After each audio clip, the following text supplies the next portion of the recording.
మా వాళ్ళు అనుకునే ప్రమాదం ఉంది. అందుకే కొన్ని రాజకీయపరమైన అంశాలు కూడా ఈ వేదిక మీద నుంచి ప్రస్తావించాల్సిన బాధ్యత నా మీద ఉన్నది. ఆయన ఆనాడు 70,000 కోట్లతోని 2014 జూన్ 2 నాడు మనం రాష్ట్రాన్ని వారికి అప్పజెప్తే 16,000 కోట్ల రూపాయల మిగులు బడ్జెట్తోని ధనిక రాష్ట్రంగా వారికి అప్పజెప్తే 10 ఏళ్ళు తిరిగే లోపల 7 లక్షల కోట్ల రూపాయల అప్పులు చేసి ధనిక రాష్ట్రాన్ని దివాలా రాష్ట్రంగా చేసి చివరికి రైతు బంధు పథకాన్ని కూడా ఇవ్వకుండా ఎన్నికలను అడ్డం పెట్టుకొని పారిపోతే నేను ముఖ్యమంత్రిగా బాధ్యత చేపట్టిన ఎంబడే ఆయన గారు ఎగ్గొట్టిన రైతు భరోసా పథకంలో 7,625 కోట్ల రూపాయలు 3 నెలల్లోనే 72 లక్షల రైతుల ఖాతాలో వేసి ఎగ్గొట్టి పారిపోయిన ఆయన కాదు, ఇప్పుడు బాధ్యత తీసుకున్న మీ సోదరుడు మీ రైతు భరోసా పథకాన్ని అమలు చేస్తా అని ముఖ్యమంత్రిగా అధికారం చేపట్టిన 3 నెలల్లోనే రైతు భరోసా పథకం రైతు ఖాతాలో వేసిన. ఇదే కాదు, ఆనాడు 2014లో 1,00,000 రూపాయల రుణమాఫీ అన్నాడు, ఆ తర్వాత 4 విడతలు అన్నాడు. అసలు మిత్తి ఆయన ఆ ఖాతాలు వేసి 5 ఏళ్లకు ఆయన ఇచ్చిందంత మిత్తికే సరిపోయింది, అసలు అట్లనే రైతుల నెత్తి మీద మిగిలిపోయింది. మళ్ళీ 2018లో అదే మాట ఇచ్చిండు, అప్పుడేదో చెప్పినా సోయి లేక ఇప్పుడు మళ్ళా 1,00,000 రూపాయల హామీ ఇస్తున్నా మళ్ళీ మీకు చేస్తాను. అధికారంలోకి వచ్చిన ఎంబడే మళ్ళా పాడిందే పాడరా పాసుపండ్ల దాసరి అన్నట్టు మళ్ళీ 4 విడతలు అన్నాడు, నట్టేట ముంచెండు. చివరికి ఆయన 2014 నుంచి 2023 డిసెంబర్ వరకు ఆయన రైతు రుణమాఫీ చేసింది 18,000 కోట్ల రూపాయలే. 2018 నుంచి 23 వరకు 11,000 కోట్ల రూపాయలు రైతుల ఖాతాలో వేస్తే అందులో 8,500 కోట్ల రూపాయలు మిత్తికే సరిపోయినాయి. ఆయన చేసిన రైతు రుణమాఫీ నికరంగా 3,000 కోట్ల రూపాయలే.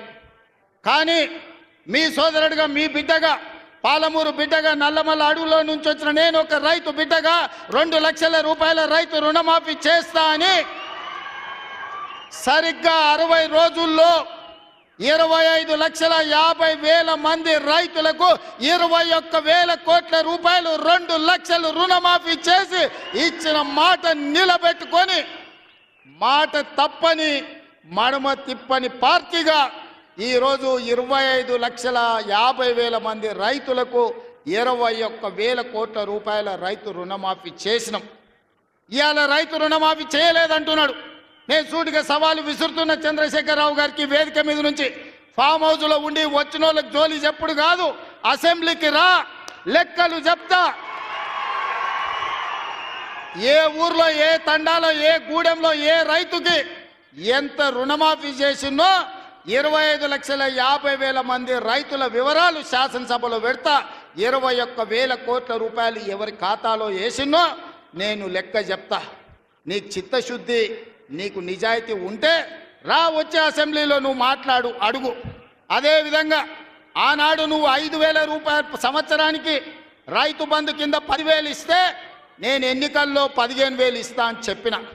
కానీ ఏ రోజు కూడా చంద్రశేఖరరావు గారు మనం అప్పుల్లో లేము, మనం ధనిక రాష్ట్రం, మన దగ్గర సంచుల కొద్దీ గుమ్మీల కొద్దీ రూపాయలు ఉన్నాయని అబద్ధాలు చెప్పిండు. వచ్చి చూస్తే గుమ్మీలు ఖాళీలు ఉన్నాయి, గుమ్మి కింద పందికొక్కులాగా కేసీఆర్ కుటుంబం మొత్తం తిని కూసున్నది. అయినా అధైర్యపడకుండా 15,000 బదులు ఆనాడు నువ్వు ఇచ్చిన 10,000 ఎగ్గొట్టిన 10,000 కాకుండా ఇవాళ 12,000 రూపాయలు సంవత్సరానికి రైతులకు ఇవ్వాలని రైతు భరోసా కార్యక్రమాన్ని జనవరి 26 తారీఖు నాడు ప్రారంభించుకున్నాం. మార్చి 31 లోపల ప్రతి ఎకరాకు వ్యవసాయ యోగ్యమైన భూమికి ఎకరాకు 6,000 చొప్పున మీ ఖాతాలో వేసే పూచి నాది అని నేను ఈ వేదిక మీద నుంచి చెప్పదలుచుకున్నా. ఆయన అంటుండు ఎగ్గొడతారని. నేను నీలాక మాట చెప్పి ఎగ్గొట్టేటోని కాదు. దళితులకు 3 ఎకరాలని ఎగ్గొట్టినావు, దళిత ముఖ్యమంత్రి అని ఎగ్గొట్టినావు, డబల్ బెడ్రూమ్ ఇండ్లు అని ఎగ్గొట్టినావు. ఇట్లా చెప్పుకుంటూ వెళ్తే 100 మాటలు ఇచ్చి ఎగ్గొట్టిన చరిత్ర నీది, పంగనామాలు పెట్టిన చరిత్ర నీది. చంద్రశేఖరరావు 10 ఏళ్ళు పరిపాలన చేసి ప్రజల దగ్గరకు పోతే డిసెంబర్లో అధికారం కోల్పోయినావు, జూన్లో డిపాజిట్లు కోల్పోయినావు పార్లమెంట్లో, ఇప్పుడు మెదడు కూడా కోల్పోయినట్టే ఉన్నాడు ఆయన పెద్ద మంచి ఫామ్ హౌస్లో పండుకొని. డిసెంబర్లో ఆయన అన్నీ చెప్పిండు, ఎన్ని ఆయన గుడిలు దర్గాలకు దస్తీలు కప్పిండు, గుడిలకు పోయి దండాలు పెట్టిండు. ఏడ పెట్టిన తెలంగాణ ప్రజలు 10 ఏళ్ళు పెట్టిన ఆయన అరగోసకు ఇవాళ ఆయన గుణపాఠం చెప్పి ప్రభుత్వాన్ని దించిండ్రు. అట్లే అబద్ధాలు చెప్తే పార్లమెంట్లో గుండు 0 ఇచ్చిండ్రు, ఆయన గాడిద గుడ్డి ఇచ్చిండ్రు. అయినా బుద్ధి మారలే. 14 నెలల నుంచి అంట ఆయన ఫామ్ హౌస్లో వండుకొని గంభీరంగా చూస్తుండంటే. ఎవరిని చూస్తున్నావా గంభీరంగా? అచ్చోసిన ఆంబోతులాక నీ కొడుకుని అల్లుని ఊరు మీద వదిలినావు. మైసమ్మ మన ఏంది జాంగిర్పీర్ల దర్గాకు వదిలిన మేకపోతులాక ఊరు మీద పడి మేస్తా ఉన్నారు నీ కొడుకు నీ అల్లుడు. మన జాంగిర్పీర్ల దర్గా కోసుకుంటాం కదా మనం, అట్లా జాంగిర్పీర్ల దర్గాను కూడా మోసం చేసిన 100 కోట్లు ఇస్తాను మా శంకర్ చెప్తున్నాడు. ఇవాళ రాజన్న సిరిసిల్ల ఆలయానికి 100 కోట్లు ఇస్తాను, ఆ దేవుణ్ణి మోసం చేసినాం. ఈడ దర్గాను మోసం చేసినాం. పాలమూరులో ప్రాజెక్టులు కడతా అని, పాలమూరు రంగారెడ్డి ఎత్తిపోతలు పూర్తి చేస్తా అని, కల్వకుర్తి, భీమా, నెట్టంపాడు, కోయిల్ సాగరు, జూరాల, ఆర్జీఎస్, తుమ్మిళ్ళ ప్రాజెక్టులను కడతా అని చెప్పి పాలమూరుకు మాట ఇచ్చి పాలమూరుని ఎండబెట్టి ఎగవేసిన దుర్మార్గుడివి నువ్వు ఈరోజు సంవత్సరం పూర్తి కాకముందే మా మీద వడేడుస్తురట.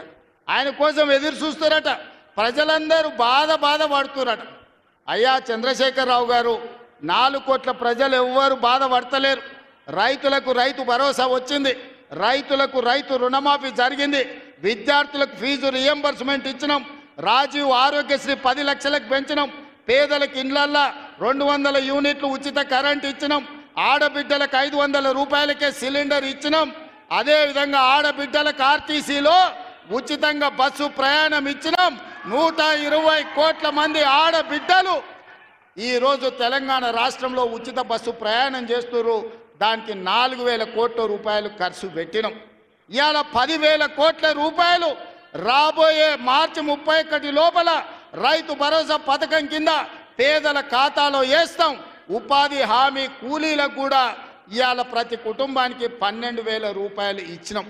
ఇదే కాదు, తెలంగాణ సమాజానికి నిరుద్యోగ సమస్య, అలాంటి నిరుద్యోగ సమస్యను పరిష్కరించడానికి మొదటి సంవత్సరంలోనే 55,143 ప్రభుత్వ ఉద్యోగాలు ఇచ్చి దేశంలోనే చరిత్ర సృష్టించిన రాష్ట్రం తెలంగాణ రాష్ట్రం.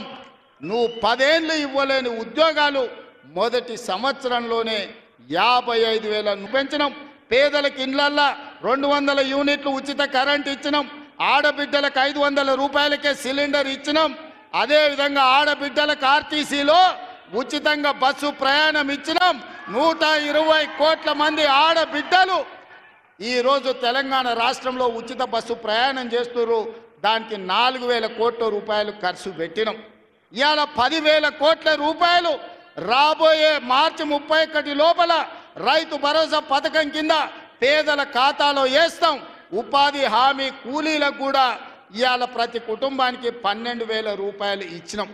ఇదే కాదు, తెలంగాణ సమాజానికి నిరుద్యోగ సమస్య, అలాంటి నిరుద్యోగ సమస్యను పరిష్కరించడానికి మొదటి సంవత్సరంలోనే 55,143 ప్రభుత్వ ఉద్యోగాలు ఇచ్చి దేశంలోనే చరిత్ర సృష్టించిన రాష్ట్రం తెలంగాణ రాష్ట్రం. నువ్వు 10 ఏళ్ళు ఇవ్వలేని ఉద్యోగాలు మొదటి సంవత్సరంలోనే 55,143 ఉద్యోగాలు ఇచ్చిన చరిత్ర మాది.